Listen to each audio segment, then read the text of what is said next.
Dobbiamo costruire una giunta di qualità per dare risposte ai cittadini del Veneto e soprattutto a guardare al Veneto dei prossimi 20 anni. Adesso stiamo lavorando, non posso darvi indicazioni sulla giunta, ovviamente ci stiamo mettendo già all'opera perché è necessario partire il prima possibile. Io non ho ancora la proclamazione ovviamente perché arriva nei prossimi giorni, quindi nel momento in cui sarò ufficialmente presidente della regione poi potremmo intervenire in maniera compiuta. Parla inevitabilmente della giunta che verrà Alberto Stefani nella sua prima uscita istituzionale da presidente del Veneto alla Fiera Giobbe Orienta di Verona. Il neogovernatore resta abbottonato su nomi e partiti. Pacta sunt servanda ha ribadito più volte negli ultimi giorni relativamente agli accordi preelettorali con gli alleati, ma allo stesso tempo vengono enunciati i 3 criteri con cui sarà composto il nuovo esecutivo. Cercheremo di fare del nostro meglio, è chiaro che la territorialità è importante, come è importante anche la rappresentanza di genere per quanto mi riguarda e come è importante anche la qualità che viene sempre prima di tutto. Forma e contenuti a Verona. Stefani torna sulla questione infrastrutturale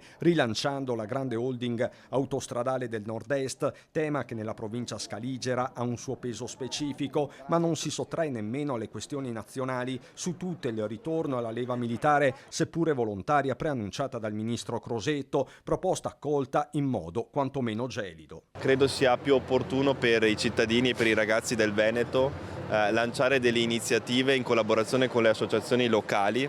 Tra queste abbiamo lanciato Servizio Veneto, che non è un servizio militare ma è un servizio ovviamente messo a disposizione dei ragazzi con le associazioni locali, con la protezione civile. E per i bulli, campus obbligatori, fa intendere il nuovo presidente, che attende ufficialmente il testimone dal predecessore Luca Zaia, che pare destinato ad altri lidi, magari come sindaco di Venezia. È una persona che oltre a dimostrare capacità amministrative ha una grande popolarità e per fare il sindaco questo conta. E penso che sia sicuramente una delle possibilità, poi penso ne abbia anche molte altre. Io ovviamente sarò felice se deciderà di rimanere in regione perché insomma lo posso anche dire, gliel'ho chiesto anche un po' di rimanere, no?